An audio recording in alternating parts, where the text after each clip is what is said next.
Hey y'all, welcome back to my channel. Amy here. Today I have a really big book haul for y'all. Kind of went a little nuts the last 2 months. This is about 2 months worth of book buying, I think. I don't know, maybe a month and a half. I don't remember where I left off, but I have like both my June and July picks for book of the month in here. So there's a lot going on. So we're gonna jump right into it. Have a lot to go through. I'm gonna try not to like read synopsis because I know a couple of y'all probably don't really like that. I know a lot of people like to be surprised going into a book, but we'll try to figure out together what these books are about. Some, maybe like 2 I have already read actually for the month of June and July. But anyway, and then there's one in here, oh no, there's 3 actually that I've already read. One of them is going to be a reread because I feel like it needs a reread. I feel like it had so much potential.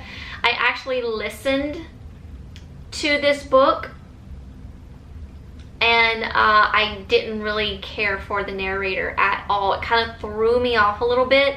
So I feel like I need to give this book another try because I feel like it really has good potential and I really want to like it, so I want to try again. So we'll get to that in a few. Everything here I got pretty much from Barnes & Nobles except for my book of the month picks, which let's go through those first. Let's do book of the month first. So in July, my book of the month pick, no, June. June book of the month pick was Malibu Rising by Taylor Jenkins Reid. I have not read this one yet. I am looking forward to it, but I'm kind of hearing different things. I'm hearing yay and nay things about it, but it's Taylor Jenkins Reid. We're gonna give it a go. It's got great summer vibes on the cover here. Beautiful ocean water with some surfers. I'm really excited about it. I know it has to do with like family drama maybe. We're going back to Malibu, August 1983. I love a good timeline. Yeah, just kind of scan through it. Just looks like it's just a family drama kind of situation. So don't really know much about it. We're gonna go into it not really knowing much about it.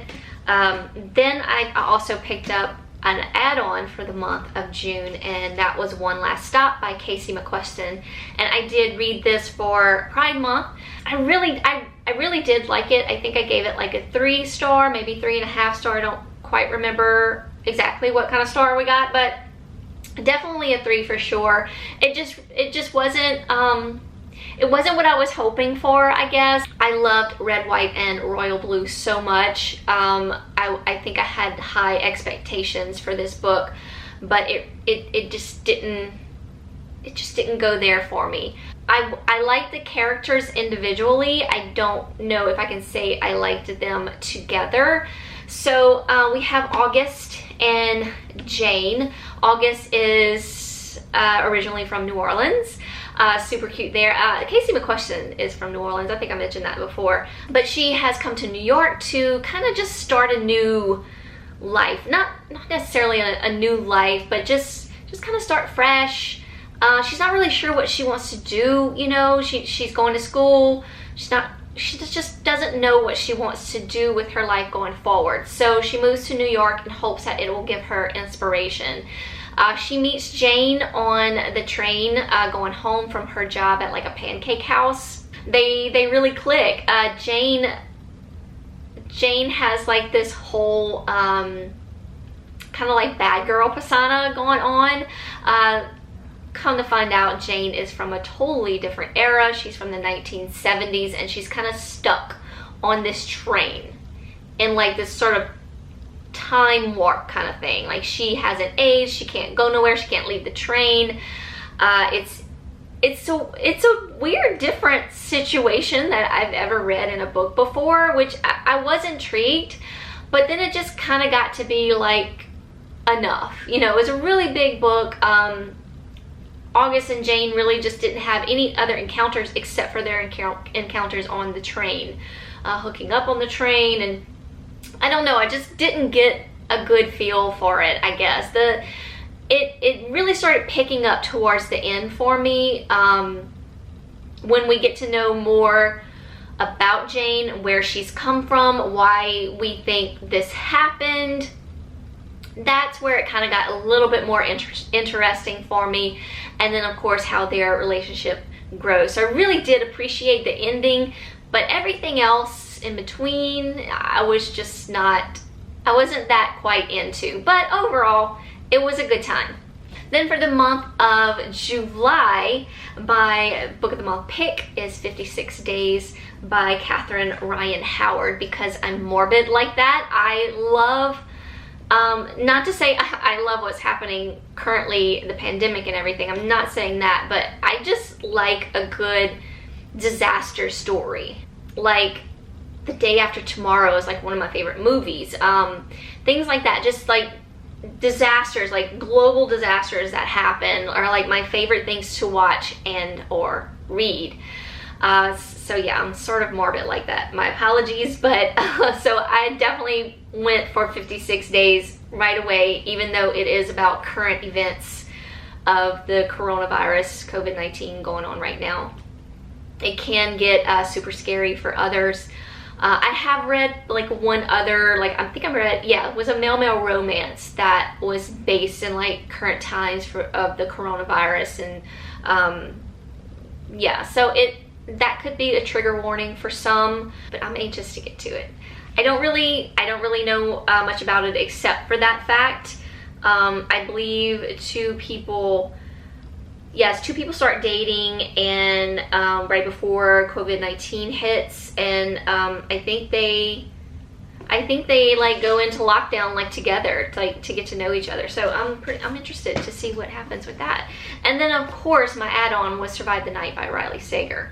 I actually just finished this book because the month of July was let's get some book of the month books read this month, which I have been doing a really good job of, by the way, so that'll be coming up in a wrap up. So I won't go into this too much, so I can talk to y'all more about it in the wrap up, but I will say it's not my favorite Riley Sager. I was kind of disappointed. Not necessarily disappointed. I did appreciate the kind of a little twist we have at the end. Yeah, I won't talk too much about it, but so anyway, this is just about a young girl who gets in the car with a young man, I guess, or a man that she doesn't know, a stranger she doesn't know, and she starts to think that he could possibly be the college or the campus killer. Yeah, and it's based back in like 1991. Takes place in November of 1991. So I was really into it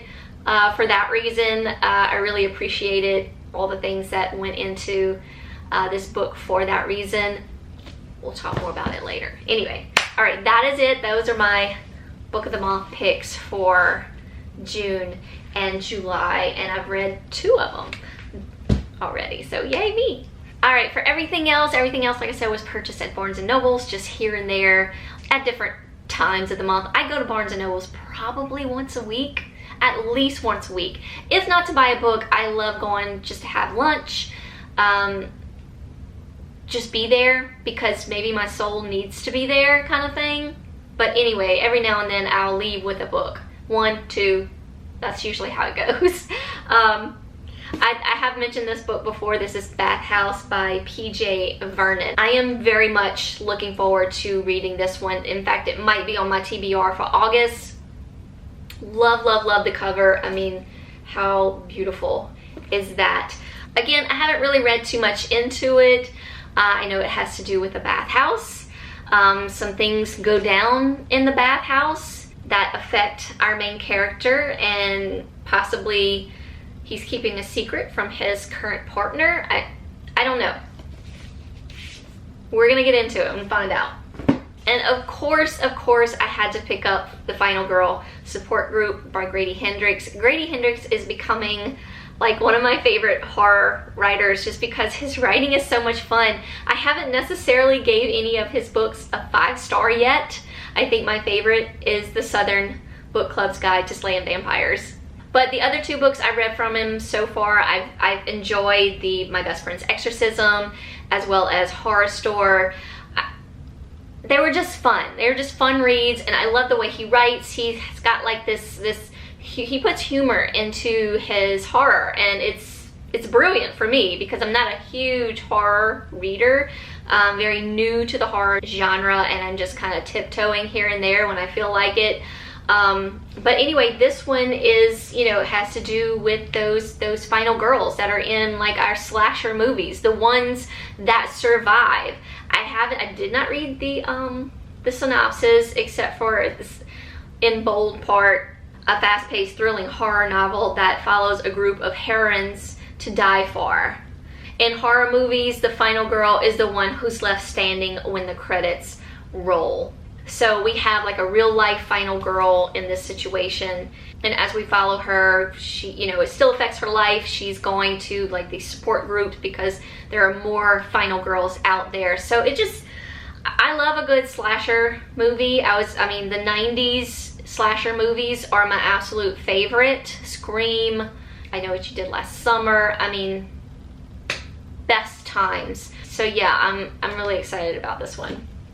I also picked up Sherry Lapina's The End of Her. I'm not a fan of the paperbacks that have like the extra edge right here or the writing on it. I don't think I have any because I've given those away and like repurchased ones that don't have that. I may have one somewhere in here. I don't discriminate against paperbacks. I will get a paperback. In fact, I have a paperback in here that I prefer the paperback actually over the hardcover. Which we'll get to in a bit. But anyway, it came out in paperback, so I went ahead and I picked it up. Plus, it's a little bit cheaper, so it just depends, I guess. I don't know what this is about. I know it came out, what was it, last year it came out? And I know she has another one either out already or coming out. I'm not up to speed with my new releases. I really need to dig into that. Oh, Not a Happy Family. It actually comes out July, or it came out already, July 2021. So it's right there on the cover, Amy. Read the cover. This seems like it's going to be a domestic type thriller. We have a young couple we're following. They have twin babies. Life is good. She may be tired, but life is good. And then someone, I believe from her husband's past, shows up.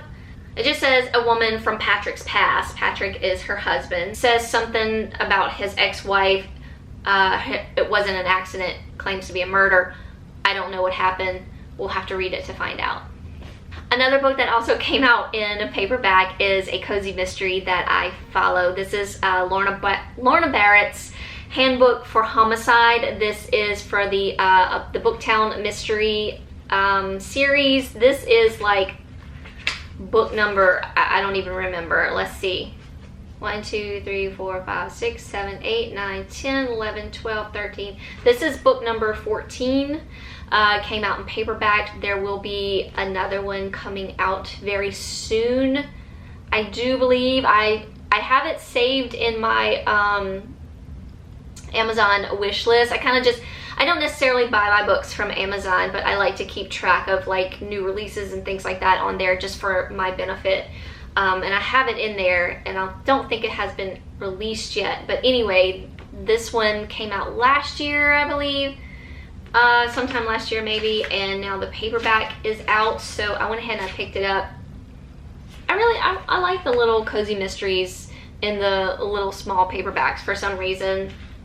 I don't have to have the hardcover for these, even though they're, you know, they're nice and pretty and fun. The paperbacks are still cute, and it was only $7.99, so yeah. So like I said, this one is like the 14th book in the Booktown series. We're following Trisha Miles. She has a bookstore. It's more like a mystery bookstore. It's called Haven't Got a Clue. So I'm not sure what Trisha is going to be getting herself into this go round. Of course, a body is found. Of course, Trisha probably finds it. We shall see. But I like a good cozy mystery every once in a while. It's been a while, so I need to pick this up soon.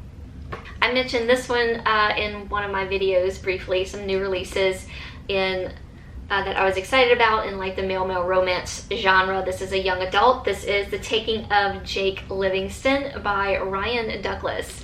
Really, really excited for this one because it's got like some paranormal activity in it. We're following Jake. He's 16 years old. He's a medium. I'm just kind of scanning. He sees ghosts around him all the time. It's about a ghost named Sawyer who's following Jake around. He has plans for the afterlife, and they include Jake. I think it's going to be super cute. This is also, I believe, is this the August pick for the book troop? I don't remember, but I'm looking forward to reading this one. Of course, I had to pick up Out of Character by Annabeth Albert. I read Conventionally Yours last year. Was it last year? The year before last? Don't really remember. It was super cute. I really enjoyed it. And this one kind of continues with the whole series. I don't know what the series is called, but I do believe these characters were introduced in that book. We just didn't get a lot from them. So in this book, of course, we'll be following them around. Jasper and Milo. I believe they were friends in the past that have become enemies over like gaming and such, and now they're it says two best friends turned bitter enemies, turned reluctant allies, turned something much more. So I can't wait to get into this one. Isn't the cover so much fun? I love it. The other one's really fun too. Okay, two more books, of course. Once again, of course, I had to get Rainbow Rowell's. This is Any Way the Wind Blows. I believe this might be the last in the Simon Snow series. I really enjoyed the series, although the last book wasn't like my favorite. The second book, of course. The first one I like had so much fun with. It was very much Harry Potter vibes, but completely different. We have Baz and Simon. Baz is a vampire. Simon is magical, but along the way he has now grown wings and a tail. It's humorous, it's fun, it's sexy. I love Baz. I think he's super hot. I love the illustrations on the insides that we get of Baz and Simon. This is the Barnes & Noble's exclusive edition. I usually do get the Barnes & Noble. The first book I got was just a paperback because I didn't really know what it was about. And then when I got the second one, I got the Barnes & Noble's edition. And then I wanted the same thing for this one because I just love the cover. And the illustrations on the inside are so much fun. Here's our crew, our magical crew. So yeah, Simon and Baz went to school together. They went to Watford, which is a magical school for magical kids. And the first book kind of is, I think it's like their last year at Watford, and Baz and Simon are somewhat enemies, but secretly Baz really likes Simon. So they kind of get to know each other in the first book, and a relationship starts to form. Then we have the second book. We're out of school and they're going on like this little fun little road trip. It wasn't the best because Simon and Baz were sort of not really together in the second book, so I really wanted them to get together. So hopefully they have mended their ways and are together once again. By the illustrations, it looks like they are, so I'm super excited to get to the third one. The audios for these books are fantastic as well. And lastly, but definitely not least, this is the book I was telling you about that I am going to reread. I am going to physically read it with my eyeballs. I listened to this book, and the audio was cringeworthy. It was not good. They were trying to, this is a southern town. This is like Texas. So they were trying to do this southern accent that was way over the top. And I was just like, I can't with these over the top southern accents. I'm sorry. Even though True Blood was a little over the top with their southern accents, it was still a fantastic show. But the narration for this book would just, it just kind of just, it took me off the excitement, I think, that is really in this book. This is The Bright Lands by John Fram. When I saw the paperback come out, I fell in love with the cover. I just fell in love with it, and I'm like, I know I didn't really like this book, but I must have a copy.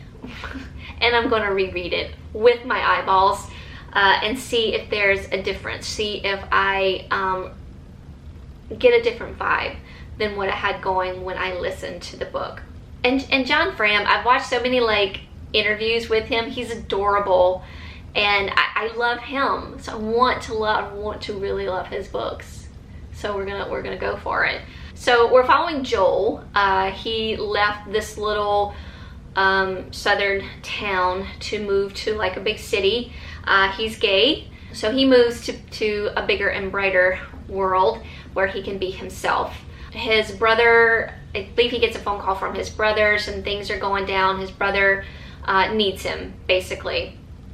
So Joel goes back to his hometown, and his brother Dylan disappears. So we're just trying to figure out what happened to his brother. He runs into an old flame, actually his like ex-girlfriend, who tries to help him. And there's just a lot of scandalous things going on. There was a lot of characters, I remember, just a lot of things going on. I'm really interested to really dive back into this world and hopefully appreciate it for what it really is, because it really did have good potential. It lost me, as far as the audio goes, it lost me at the end. I was just like, what is happening? I feel like I just didn't have a good relationship with the audio, I believe, due to the narration. So I'm gonna say this 1,000 times. I really want to give this another shot. So here we are. All right, y'all, that is it. That's a lot of books. I'm not gonna try to hold them up. I already tried to hold them up for a thumbnail. It's a lot.